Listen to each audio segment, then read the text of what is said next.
Running a brokerage is hard work. So whether you're focused on building your own sales pipeline, hiring the best agents, leveling up your team's production, or protecting the culture that you've built, you're in the right place. Real estate brings the challenges, and we share the solutions. Welcome to the show dedicated to broker entrepreneurs. Welcome to the Brokerpreneur Podcast. Hey guys, welcome to another episode of the Brokerpreneur Podcast. I am Dr. Ben Spears, the Doctor of Smirk and Flow. I am here with the big guy, as usual, Matt Vi. How's it going, Matt? Doing absolutely, positively fantastic. Another day in paradise, man. Another day in paradise. Yeah. How about you, Ben? How are you? Yeah, spectacular. Spectacular. So. Yeah. Yeah. So before we get started, Right. This is usually the part of the portion of the podcast where I say, Matt, what are we talking about today? Mm-hmm. But I just want to, how'd you get so smart, Matt? I don't know. Am I that smart? Man. I think talk to me about something other than real estate. Maybe I'm not that brilliant on that. Whatever, guys. I asked this guy, I was like, I wonder how you build a TP the other day. And he was like, I know how to build a TP. All right, whatever. All right. So it was a lucky guess on the TP. Yeah, exactly. Quiz me on something else. So, Matt, what are we talking about today? Biggest mistake that people make whenever they're hiring agents and with their current agents when it comes to making sure they keep the ones that they want. Oh, I love it. So, guys, before we get into that, make sure wherever you are, you hit that follow, that subscribe button. Go to brokerpreneurpodcast.com. Check out all the cool things that we have there to help you grow your brokerage. And let's dig right into this. Yep. So, when it comes to all that, right, what is your culture first and foremost? Yeah. So, Right. yeah, the big thing is we want to make sure that we're hiring for culture, not for skill. Yes. Right. Okay. So that's the issue that a lot of brokers make. So take a step back and think, if a broker is actually, actively, trying to target people and trying to get the right people in their office and everything, there's a ton of different types of programs out there that'll help you take the production from the MLS and determine from that production who you would want to target. Right. Correct. There's a lot of those. Absolutely. That you should 100% pay attention to those. Those are great tools, great systems to be able to help you identify part of what needs to happen. But do you just want somebody that's just productive? Is that really it? Right. Yeah. And so that's a big part of what we want to take a look at is whenever we're hiring people, we need to pay attention to the culture of the person. And so that means that when we, look at their production and they fall within a certain range, now we need to take a close look at, do they fit from a big picture cultural standpoint before we start looking at skills. Yeah. Okay. And whenever I say skills, I mean, how many listings do they take and how well do they take the listings and do they know their, do they know their paperwork and everything? One of our clients had a conversation with him end of last week and I said, so how's it going with so-and-so, an agent that they hired? They're like, oh yeah, that agent's absolutely killing it, but it's driving me crazy because their paperwork is just atrocious. Right. Absolutely. And I said, okay, so you can train paperwork, right? And you can train somebody to be more productive with, their production. And can they do, are they good at listings? Are they good at for sale by owners? Are they good at, working web leads or whatever the deal is? And I said, but tell me how are they fitting into the office? Yeah. And he's like, man, everybody just loves them. They're just Yeah. a great fit. And so immediately they went into production. Immediately that agent was talking to other agents about, other agents in the company that they left about the company that they were going to because they were a cultural fit. Yeah. Right. So Yeah. that's where we want to start is culture first and foremost. Yeah, that makes perfect sense. Obviously, now looking at right, that's cultural fit, right?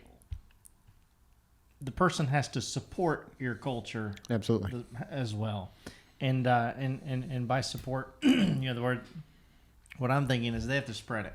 right. Right, they have to be somebody that spreads it. So, talk to us a little bit about supporting that culture. Yeah. So support is the right word, but not necessarily the exact word. Right. What we don't want is we don't want them to come in and just blow it up. Oh yeah. Right. You follow me? That's what we want. We want them to be somebody that is excited about being in part of the office, likes the things that you're doing, likes the objectives. That's perfect. That's perfect scenario, right?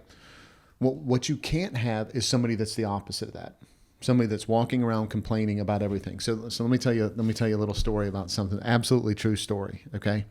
So, I was trying to do, I was called in to clean up an office that I oversaw, got rid of the manager. So I had to kind of come in and get it on track, for lack of a better way of putting it. Right. Okay. First sales meeting, two of the people that are in there are clearly part of the issue. The office was filled up by a bunch of people that another manager, a recruiter, that was very good at telling people what they needed to in order to get them get them into the office. Yeah. Very good at that. Not really good at all the rest of everything else. Okay. So I get called to come in there because there's just a lot of cultural issues. There's paperwork issues. There's people, unethical things with commissions and just all kinds of stuff. Right. So I go in there, have my first meeting, and several of the people that were kind of part of the issue, were asking me questions that were trap questions, right? And so, I had at that point I could go, okay, let me try to, maintain those people until I can replace them, and, be careful what I say and all that. Well, that's not the route I went. Yeah, I don't doubt it one bit. So I kind of went the other direction with, not exactly like this, but if you don't like it, get the hell out, right? Right. Oh. So, and they kind of took it that way, right? All four of them, right? Two of them were on a team together. Two other ones were individuals. They kind of took it that way. And so like about a week later, we were having a birthday party. Now what they were doing is they were trying to settle out their production and talking to someone else so they could go to another office. Okay. Right. Is what they were trying to do. It happens all the time. And I knew that and they knew that. Nobody said it, but we knew that's what was happening. And so we had like a birthday party, right? Because I wanted to make it as painful as possible for them leaving, right? Because if they go somewhere else, man, we're going to have a good time. We're going to enjoy the culture. And if you don't want to be part of it, get out, right? Right, exactly. Okay. So I go over and knock on the door, and I'm like, hey, we're throwing a birthday party for everybody whose birthday is this month. We've got some cake out here for you. We know one of your birthdays is out here, or one of your birthdays. We'd love for you to come out. Yeah, maybe we'll be out in a minute. Okay, great.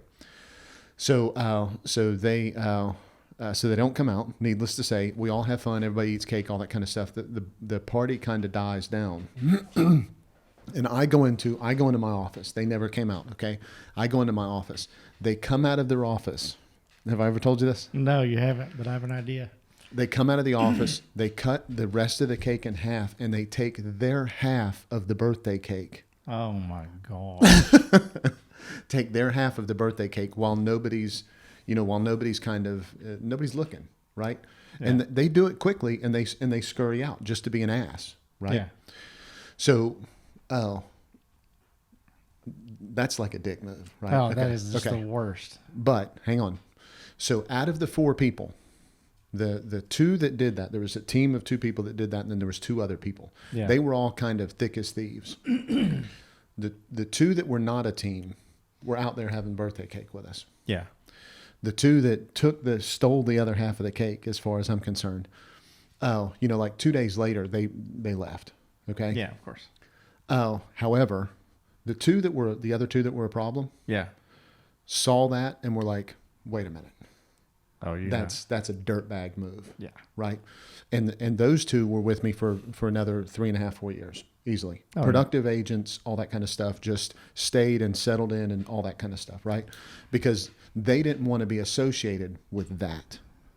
Yeah. Right. Yeah. Who would? Right. And so I think, and of the four of them, there was one other person that was probably right in the mix from a production standpoint. Yeah. But the four of them were the highest producing people in the office.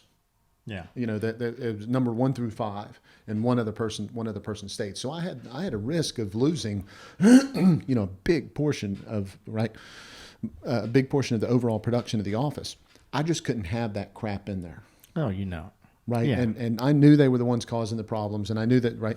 And so after those two left, the other two, I'm not going to say fell in line, but the other two were basically like, wait a minute. I was part of that because it was kind of a free for all and all that kind of stuff and everything. When there's a line drawn in the sand, you guys are going to do something to be helpful, and Matt's there and he's supportive, and we have this birthday party, which we did every month for however long, until people didn't want to do it anymore.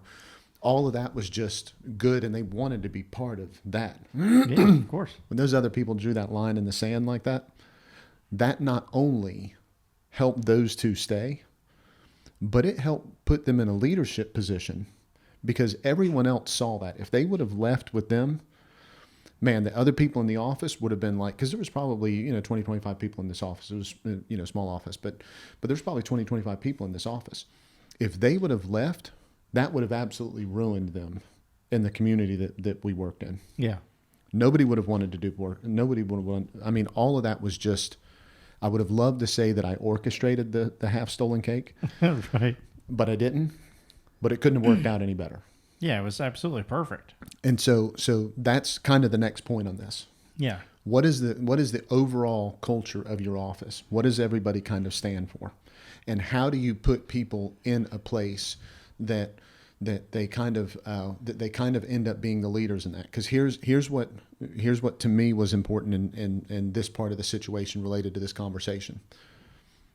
If the other two would have left, everyone else in that office would not have cared how much production they had. Oh yeah. It wouldn't have mattered if they would have been doing $80 billion a year. Yeah. They would have looked at them a certain way, which the people that took half the cake, they did look at them that way. You know it. And that was not, I never had to bring up, when I talked about culture in the office, and because I talk about it all the time, discuss culture in your sales meetings, and make sure you tell people, hey, if you come across somebody that fits what we're trying to accomplish here, make sure you get them in touch with me, and then I'll vet them out and see if they're a good fit for the office. We talk about all that all the time. And in that office, I could say, because we don't want half a birthday cake laying around. Yeah. And everyone knew, and everyone towed the line at that point, because that was kind of like the benchmark. That's what everybody had to go to. And so as new people came in, I didn't have to tell the birthday cake story. Yeah. I didn't have to go around and say, hey, man, you wouldn't believe what somebody said. You wouldn't believe what somebody did. You wouldn't believe how they acted. All I had to say was half a birthday cake. Everybody's like, what's half a birthday cake? And I'm like, some other time. Man, you could barely get done with a sales meeting before people were asking people that had been there a while about that birthday cake. Yeah. That became the line in the sand for everyone. And I can train people to be good at getting listings and how to close contracts and all that kind of stuff. I can't train people to not take half a birthday cake. Yeah. I can't train them to not do that. So either they're a fit, which will help that office, or they're not a fit, and then you're going to end up having a problem with it. Sorry, I didn't mean to ramble on with that, but No, I love it. I hate it. It's like I love to hate to see it. Hate to love to see it. whatever that saying is. Hey, Dr. Ben here. I hope you're enjoying this episode. If sometimes you feel overloaded or alone when it comes to building your brokerage, I want you to know that we are here for you. There's so much support available to agents, but hardly any dedicated to brokers. I want to personally invite you to schedule a complimentary strategy call where Matt will help you build a 3-step profitability plan that will immediately produce results. This is not a sales pitch. There's no obligation. Simply click the link in the description below. Now let's get back to the show.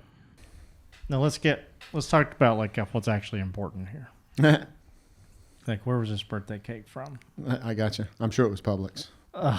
Probably Publix, or it could have been Costco. We love a Costco cake. Bigger offices, you had to get a Costco cake. Okay, gotcha. Yep. The Publix buttercream icing. Oh, man. Oh, my goodness, guys. I don't know if you're a part of the U.S. that has a Publix. Just turn the podcast off. Order it. Get them deliver it. Yeah. Just tell happy birthday from Brokerpreneur Podcast. Right. Absolutely. Yeah. So, we talk a lot about, because different phases, different stages, that kind of thing. Specifically, we talk to brokers who, are still out there kind of, getting their feet wet or trying to grow their brokerage, or maybe they've done it for a couple of years and they just can't get that momentum, that snowball, and they still kind of have to sell to keep their brokerage open. This next point kind of talks to them a little bit, right? So it says those are the workhorses, by the way. Those are the ones out there getting it done. Exactly. We love you guys. So when it comes to cultural fits, look for agents that would thrive with you supporting them instead of agents that are comfortable watching you outsell them. Yeah, that cannot be overstated.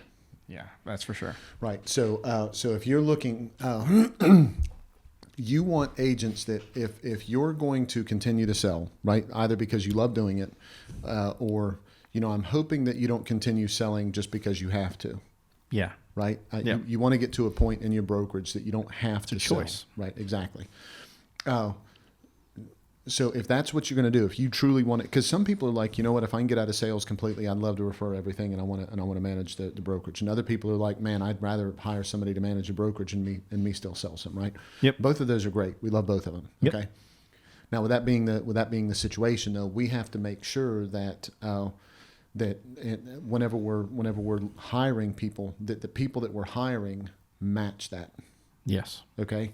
So anybody that's completely comfortable and that doesn't care at all about your production and doesn't care at all about whether you're in sales or not, or doesn't care at all about, whether you're there to support them whenever they need the actual support, I'd be a little cautious with that. Okay. Now, some agents are just extremely independent. Okay. Yeah. Absolutely. We get that. But are they that way because they don't plan on producing?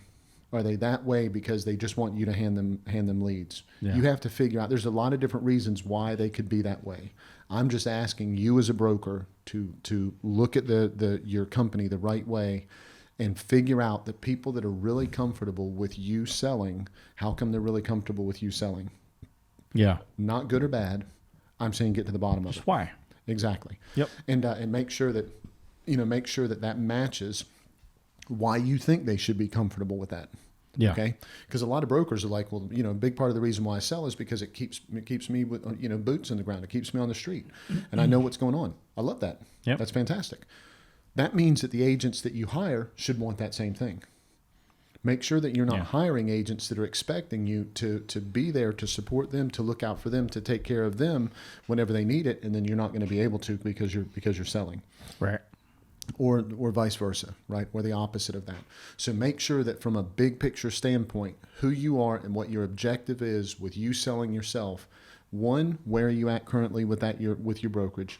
And two, where are you going with your brokerage with that same thing? Okay. And then you have to make sure you hire to that, because that'll help also move that along. Yep, makes a lot of sense. So the next point's about training, and it's easy to say, okay, well, I want to train about how to do a contract, or how to put a sign in a yard, or whatever. Right. A lot of times, culture will be missed as far as training, but you need to train the expectations. Like, this kind of people we are. Right. This is who we are. This is what we do. These are things we don't do, which is just as important as culture, right? The birthday cake. Right. So let's talk on that a little bit. Yeah. So you have to speak often about what your culture is. The culture is the activities that you and your office and your company and your team members are doing every day. That's what makes your culture, right? Not some of the time, not part of the time. You can't say we've got a great culture of supporting our community if one day a year you go and volunteer, right? That's not supporting your community. Yep. So it's all the little things that you collectively do. That means you have to get people engaged in that and get them doing some of that. And if you get them doing some of that, you're going to see who fits and who doesn't fit. Right. You're going to see who's excited about it and who's not excited about it. So if you can get to the bottom of who it is that likes being part of what that community is, you can identify how other people like them, what their characteristics are, how they do business, what it is that the tools that they're using in your office, or the tools that other people in the marketplace that are like that would use in your office because of what those people are using. You can start building, for lack of a better way of putting it, an avatar, a profile of who it is that you want to go after. If you know who those people are, because you're having regular conversations about culture and you're seeing those people participating in it. You have to put the expectation that they participate in that culture. If you don't, you're not going to truly know what your culture is. Yeah. So first of all, not first of all, but about 15th of all, 16th. So you need to ask some other people other than just your agents. You need to ask vendors that you know. You need to ask co-op agents in the market and stuff like that. Kind of talk to them about what they think they see of your office and of your brokerage. Yeah. That way you get an idea of where your reputation is and and how other people think of you and what it is that you do. When you have that, it makes it easier to train to it.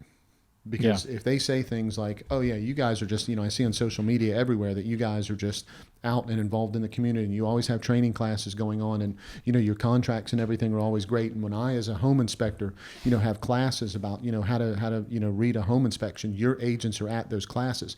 If you have all of those things going on and the vendors and people in your marketplace are telling you that, you have an idea of what your culture is. Again, that makes it easier to recruit. That makes it easier to retain because you know what those things are, you know what to look for in the market, and you know what conversations to have with people to make sure that what they think they're seeing is actually what you're saying is intentional. That way you're bringing those right people in.